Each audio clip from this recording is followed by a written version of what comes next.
যখন পৃথিবীর বেশিরভাগ দেশ গ্রাম ছেড়ে শহর বানাতে ব্যস্ত, ঠিক তখনই চীন পুরো একটি গ্রামকেই তুলে ধরেছে একটি ট্যুরিস্ট স্বর্গ হিসেবে। এটি চীনের বিখ্যাত ওয়াটার ভিলেজ। এতটাই সুন্দর যে প্রথম দেখায় চোখই বিশ্বাস করতে চায় না। এই গ্রামে প্রতিটি বাড়ি ছোট ছোট ঝিলের ধারে তৈরি। কিছু কিছু বাড়ির দরজা খুললেই সামনেই পানি, যেন জলই এখানকার রাস্তা। সবচেয়ে অবাক করা বিষয় হল, এই গ্রামটি কোনো নতুন জায়গা নয়। এটি হাজার বছরের পুরনো এক ঐতিহাসিক জনপদ।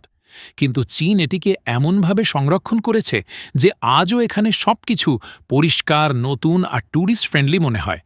গ্রামের ভেতর দিয়ে হাঁটলে দেখা যায় পাথরের তৈরি ছোট ছোট সেতু, ঐতিহ্যবাহী চীনা ঘরবাড়ি, আর প্রতিটি গলিতে ছড়িয়ে আছে শিল্প আর সংস্কৃতির ছোঁয়া।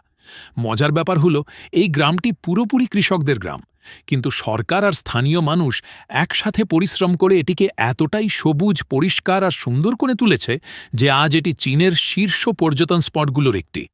যেখানে অনেক দেশে গ্রামকে পিছিয়ে পড়ার প্রতীক মনে করা হয়, সেখানে চীন প্রমাণ করেছে গ্রামও হতে পারে ঘুরে দেখার মতো এক স্বপ্নের জায়গা।